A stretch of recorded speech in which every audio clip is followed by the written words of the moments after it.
of life continues beyond inception and birth. And each new day, the wonder of our creation is seen as the human body works at restoration healing. Go with us on a journey of discovery. Learn how you can enjoy an abundant life, living in harmony with the divine laws of nature and healing. Join Danny Vierra and Junie Lawson in Adventures in Health. This week's presentation is titled Cleansing and Detox Part 2. Welcome to Adventures in Health. I'm Junie Lawson with White Horse Media, and this is my friend Danny Vierra. He's the director of Modern Manna Ministries and the Bella Vita Lifestyle Center. Today's program is actually part 2 of cleansing and detoxing of the body. And we're going to take another step today. We're going to be a little more specific. Ooh. We're going to talk about toxicity in the body and about cleansing, specifically cleansing and detoxing the large intestine, and we're going to deal with parasites, right? You talked a little bit, Danny, about the fact that diet is related to disease. And that being the case, do you have any studies, or can you tell us a little bit about the relationship to diet to colon cancer? Yeah, that's a great question, Junie. In fact, there is something that came out in 2005. It says here, a major American Cancer Society study finds people who reported the highest consumption of red and processed meat had a significantly higher risk of colorectal cancer than those who reported eating or the least consumption. The study of 150,000 Americans, the largest and most comprehensive today, adds substantially to previous evidence linking high consumption of red and processed meat to intestinal cancer. It is published in the January 12, 2005 issue of the Journal of the American Medical Association. That's a very powerful one there. That's profound.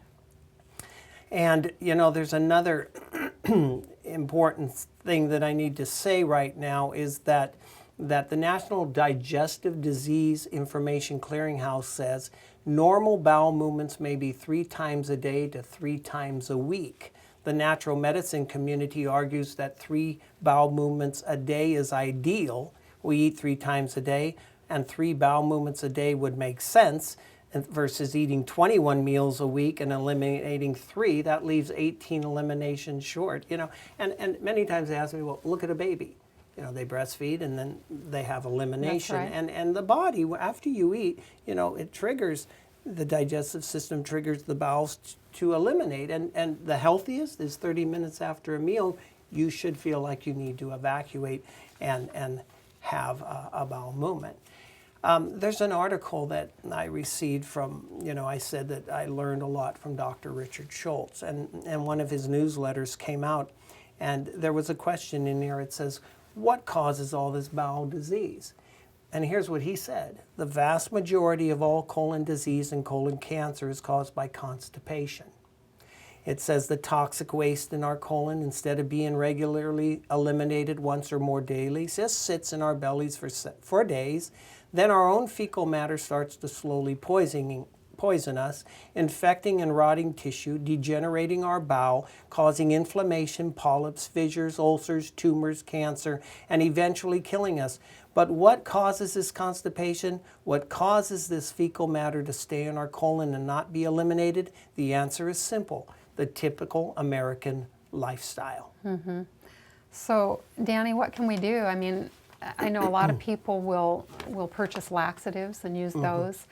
You've used herbs. Can you tell us what you would recommend? I mean, what you've used and found to be beneficial? Well, the herbs is definitely what I recommend, because I was taught by Dr. Schultz, you know, that certain combinations of herbs can re-educate the bowel, so it increases peristaltic action. Many times you get harsh laxatives like X-Lax, and these things are very common over the counter, you know, non-prescription items that can be harsh laxatives, and your body becomes dependent on them.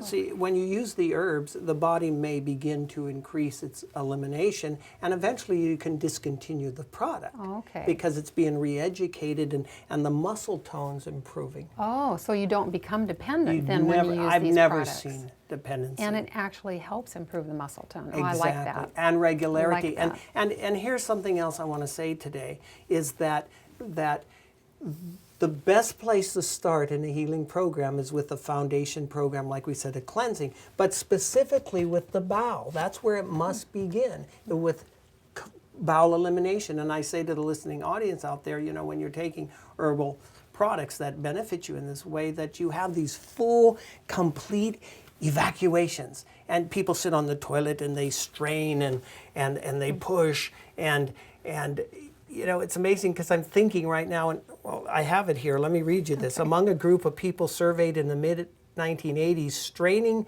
to pass feces was the symptom most frequently linked to constipation, 52%. Other symptoms were cited less commonly, hard stools, 44%. Inability to defecate when the desire is present, 34%. Infrequent bowel movements, 32%, and abdominal discomfort associated with defecation, 20%. And what is the source? Harvard Health Letter.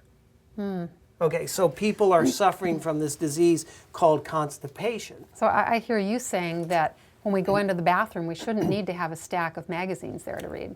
Actually, when you use the products that I've learned to use, you are on the toilet less. Okay. You have a full, complete evacuation. It's more effortless, and you feel like, wow, I really eliminated this time. And you can see the evidence. Yes, obviously. It works. Okay. Yeah. So, Jeannie, let me ask you a question.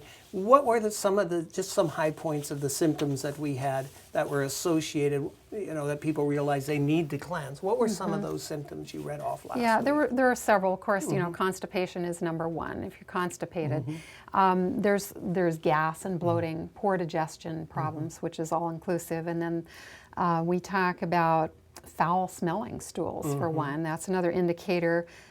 Straining at the stool, backache, complexion even, hemorrhoids. Yeah, big one. Yeah. Yeah, body odor, and even we talked about infertility. That's right. Last week that this, I've had this happen a few times because of the pressure and the ballooning in the colon can put pressure against the female reproductive system. And it can also put pressure on other organs and cause problems. Oh, yes, it can. And, here's something I want to share before we get into this subject of parasites. It says, and this was interesting, it says, constipation raises your risk of colon cancer, the European Journal of Cancer. And the pressure in the bowels caused by constipation stimulates the growth of cancer cells. Cell proliferation, 2004 is the reference. Long-term constipations also linked to psychological distress, anxiety, depression, insomnia, sexual dysfunction. That's from the Journal of Gastroenterology and Hepatology, 2003. And toxic substances may also be absorbed from the bowels, a condition called autointoxication. It has been blamed for a long list of health problems, including depression and serious skin problems, the Journal of the American Academy of Dermatology, 1986. So I said last week, we were a nation of constipation. And stagnation, you said. And stagnation. That's right, you did. There's an article here by Dr. Robert Gray. Yes. It says he has described the mucoid plaque in a manner similar to Dr. Jensen and myself. Another type of constipation is present when old hardened feces stick to the walls of the colon and do not pass out with the regular bowel movements. And few people have any linking as to how much old hardened feces are chronically present with their bodies. As moisture is absorbed from a slimy medium in the colon, the medium becomes sticky. As the medium is further dehydrated, it becomes gluey. Dehydrated. Dehydrated, yeah. Becomes gluey and glues a coating of itself to the walls of the colon as it passes through. As layer after layer of gluey feces piles up in the colon, they often form into a tough, rubbery black substance. Old feces may build up in pockets, and they may coat the entire length of the colon and small intestines as well. They do not pass from the body with ordinary bowel movements, but require special techniques to dissolve the glue that binds them in the body. So we use herbs to move the bowels, to re-educate the bowels, and then we use an herbal blend that swells and actually can pull this incrustation off the walls of the colon. I've seen it in my own life, as I shared last week. Nurses that have been to my program have seen it. I've had staff members that have come with parasites in jars, and I'm going to get in that subject, but let me preface it with this. We are a nation of constipation, stagnation, putrefaction, fermentation, and ultimately auto-intoxication, self-poisoning. That's where we get sick. So constipation is caused because we're eating fiberless foods and acid-forming feasts with all the sugar and the animal products and the dairy and the cheese and the alcohol and the coffee. Acid-forming feasts of food.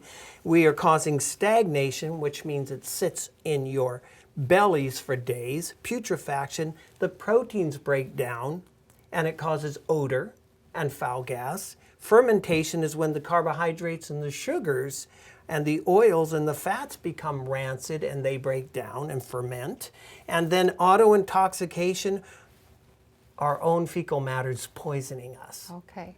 Okay, so that's what he's talking about. And I had on my notes, slowly poisoning us, rotting us inside of us. It's rotting inside of us, degenerating our bowel, hemorrhoids, inflammation, polyps, fissures, ulcers, diverticulitis, poisoning our cells, our tissue, other organs, setting us up for disease. And, you know, there's a number of statements here that poor bowel management lies at the root of most health problems. Bernard Jensen, I know Kellogg had one. Did you have a statement there you found? Yeah. Let's see where, okay, here it is. Dr. Harvey Kellogg of the Kellogg Sanitarium said, of the 22,000 operations that I have personally performed, I have never found a single normal colon. And of the 100,000 that were performed under my jurisdiction, not over 6% were normal.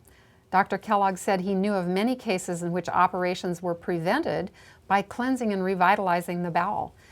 He maintained that 90% of the diseases of civilization are due to improper functioning of the colon. So we find that Kellogg's also said 90% of diseases of civilization are due to improper function of the colon. Right. 90% of all disease and discomfort is directly or indirectly related to an unclean colon due to impacted fecal matter, the Royal Academy of Physicians of Great Britain. And lastly, the Merck Manual that says if you live long enough, all Americans are going to get colon disease. Don't go away. We'll be right back. Authorities agree that many diseases that plague mankind stem from toxins in the body. Learn how you can cleanse the 7 channels of elimination naturally and effectively with live juices, foods, and herbs. In today's offer, Danny Vierra presents Cleansing and Detoxifying the Human Body. To order this 4-part audio series for only $20, call 1-800-655-3228. Ask for offer 105 when you call, or write to Modern Manna Ministries, 519 South Central Avenue, Lodi, California, 95240. In today's DVD offer, Prescription for Natural Healing, Danny Vierra presents practical, common-sense advice on natural remedies and products that can be used for different health conditions. Learn how you can take charge of your own body naturally. To order Prescription for Natural Healing by Danny Vierra for only $15, call 1-800-655-3228. Ask for offer 205 when you write or call, or write to Modern Manna Ministries, 519 South Central Avenue, Lodi, California, 95240.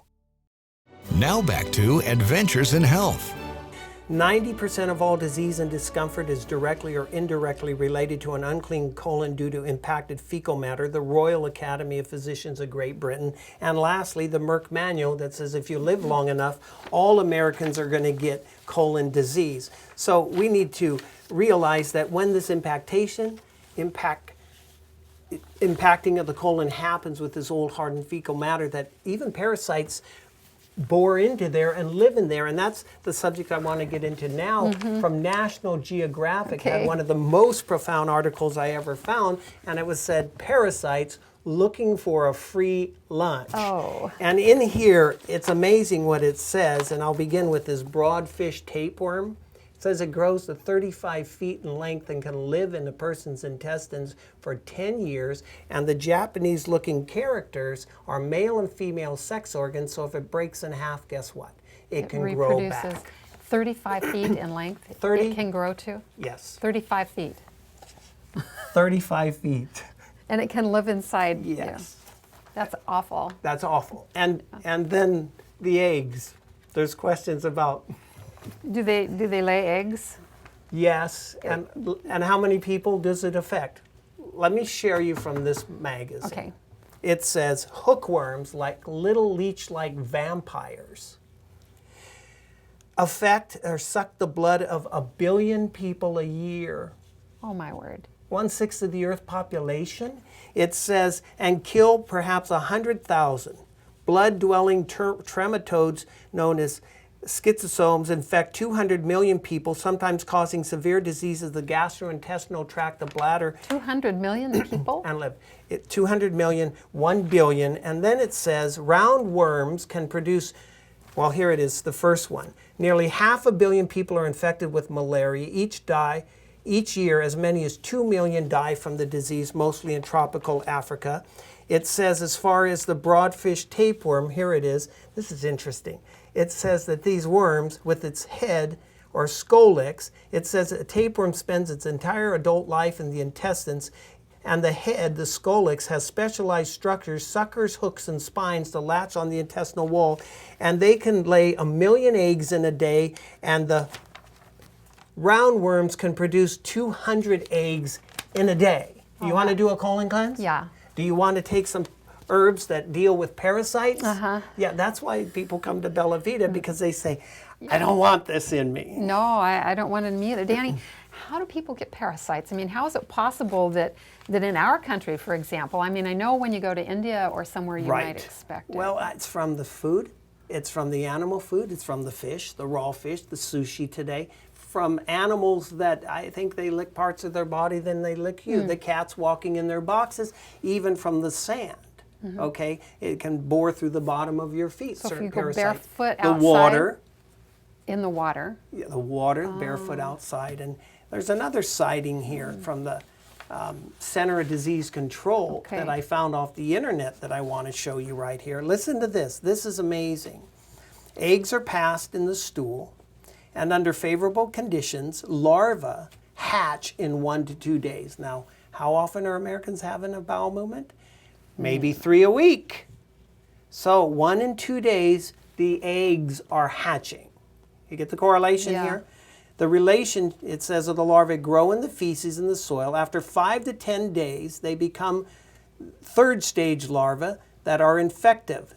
The larva can survive 3 to 4 weeks in favorable environmental conditions. On contact with the human host, the larvae penetrate the skin, are carried through the veins to the heart, then to the lungs. They penetrate into the pulmonary alveoli, ascend the bronchial tree to the pharynx, and swallowed. The larvae reach the small intestine where they reside and mature into adults, and adult worms live in the lumen of the small intestine where they attach to the intestinal wall with resulted blood loss by the host. This is the Center of Disease Control report. Wow. I think that probably everybody that's viewing this, including myself, feels really grossed out about this. You know, this is a terrible thing. It is. And what are let me ask you, what are some of the common symptoms of parasites in human beings? Well, it's interesting that one of the first symptoms is constipation. And then, again, there's gas and bloating. A lot of similarities, aren't there? Yeah, sometimes diarrhea, even pain around the navel, pain in the joints and muscles. Sometimes people can't gain weight. They have allergies, there's itchy ears and nose, chronic fatigue, sugar cravings, teeth grinding, immune system problems. Right. There's a host of number of diseases that can happen from parasites, even anemia, because they suck blood out of the host, according to the Center of Disease Control. So as I look at this information here, I find that parasites are a major problem within Americans today, and no wonder it can make you feel tired. No wonder they say death can begin in the colon. Here's an interesting one. As the old expression goes, death begins in the colon. You don't believe it? Autopsies often reveal colons that are plugged up to 80% with waste material. That was published in the Vegetarian Times, March 1998. So we have parasites. We have stagnated bowels. We have constipation. We're eating things that are raw, things that are uncooked. We have Americans that are plagued with parasites. I heard once, in Europe, they cleanse, not only deworm the dogs and the horses, but the people. In America, when did you deworm? No, we just deworm the cats and the dogs. So there are, and have I seen them? I passed a nest of parasites when I was doing colon cleansing, when I was you? first coming to this light, let's say. I read something about that if you have parasites, that they can actually gobble up all the supplements and nutrients that you're taking in. They're eating your lunch. I think the National Geographic's correct. Who's eating your lunch? Yeah, In so other words, they're draining you nutritionally. Yeah. So you can have deficiency disease, you can have blood loss, lack of weight gain. These are other symptoms, you know. So you know, what do we need to do? Everybody needs to cleanse. They do. And I've been doing it every 2 to 3 months for 5 years, not to say, you know, a couple times a year for many years in the past. And what have I found? I used to get plagued with these sinus infections. Don't have them anymore. I passed a nest of worms. They were floating all on the toilet. My vegetarian daughter, who never had animal products in her life, she passed a number of them on her. And I said, how did she get these? Okay. I have staff that have brought them to me in jars. I've had people at Bella Vita Lifestyle Center pass parasites, and they're there. Okay, and they come out and say, I just passed the worm. I had a nurse the other day came to me and said, I can't believe what I just passed. 5 worms 8 inches long. A nurse. I'm sure it was And so shocking people for her. go, this is gross. It I is? said, there's more gross in you. Well, absolutely. So you need I would to rather get have out. it be gross outside of You me need than it. in me. You know, so my purpose is, you know, I educate people, and then there's herbal products we use for parasites. There's herbal products for the kidney and the bladder. There's herbal products for the liver and the gallbladder. Herbs for purifying the blood, for cleansing the lymph, for moving your bowel.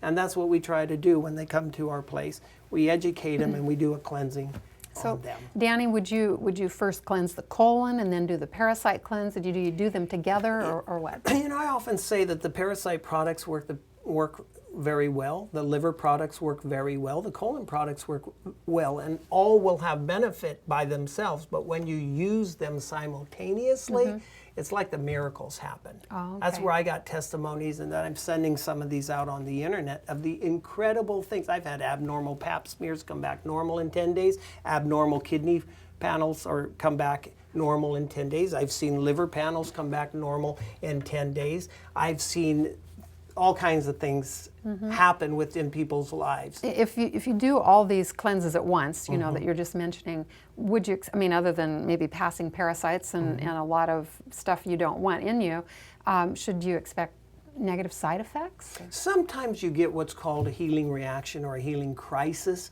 because of the products that I use that have absorbent properties like bentonite clay and charcoal. They can absorb 40 times their weight in toxic matter. So we put together a blend of these herbs that draw, that sweep, that affect parasites. So you're moving the bowel more frequently as normal.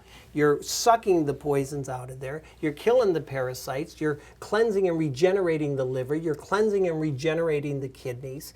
You're cleansing the lymphatic system. You're purifying the blood, and you wonder why people begin to heal. Okay? Because they're removing the toxins and the parasites and the old fecal matter that's poisoning you. It may be your own intestines that are killing you. You see what I'm saying? Yes, I do. So I think of this, that everybody needs to cleanse, and the first thing they need to do in this order of cleansing and detoxification, colon cleansing is the most important. And so I tell people, move, remove, and stop. Move your bowels as you should. Remove the encrusted fecal matter from the walls of the colon, and stop constipating yourselves by eating the fiberless, acid-forming feasts that we do in America. Okay, are we going to, at some point, are we going to talk more about what to eat? That's going to Yes. help people understand? Yeah, actually, you know, those are my closing arguments to the people, and it's about educating people. I have right here, I had made out a paper here called Educate the People. And it says, number 1, and let me share this with them. Okay, fiber. We must eat lots of fiber to form soft, healthy stools and to keep waste moving through the intestines without stagnating. Second, more water. 6 to 8 glasses a day. Adequate water keeps you regular because the colon must be hydrated. Exercise. A study in Germany found a reduction in constipation among women who engaged in regular exercise. It will stimulate the bowels and help throw off toxins. Positive attitude, stress and negative attitude can lock you up as quickly as a low fiber diet. Heard of an anal retentive attitude? Okay, so the bowel is very sensitive and can react to stress just as digestion can be impaired by worry or when you're upset. Regularity, we must answer nature's call. When the urge comes, don't suppress it. Drink a large glass of water, warm water with lemon first thing in the morning. And I find upon arising, the sphincters are open, the water goes to the large intestine, many times the bowels move, and do some seasonal bowel cleansing. That's the information that I want to share with you today. Fiber, water, exercise, positive attitude, regularity, and seasonal bowel cleansing. Now, I know sometimes people can be drinking their water and eating a healthy diet filled with fresh vegetables and fruits and fibers and exercising and still have problems with sluggish bowels. Yeah, I think attitude. I think stress. I think of just people may have food allergy, you know, and that's why I say if you have to use some herbal support, that's fine. I want to see people cleanse because in America we're polluting.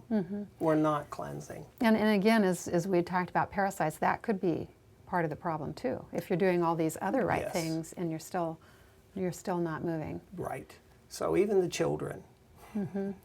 Yeah, so we need to cleanse our pets and our kids and ourselves. And ourselves is definitely very important to you. So I mean, and fiber, beans are great fiber food. Your fruits and your vegetables. Remember, think alkalinity. Okay. Think of these foods as intestinal brooms. And people will say to me, well, if I eat right, I don't need to do this cleanse. And I always tell them, I said, well, I disagree. Even though I eat right, we're living in a very polluted environment.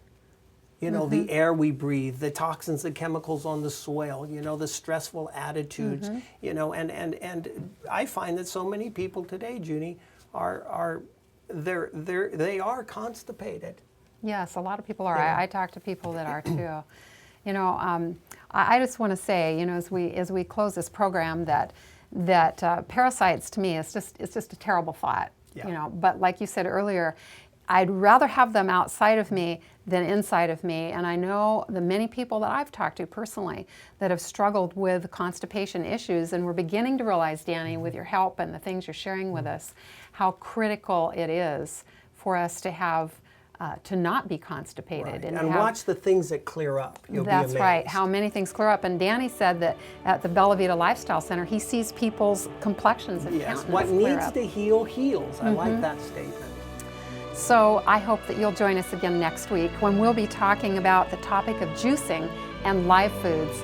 God bless you, and thanks for joining us for Adventures in Health.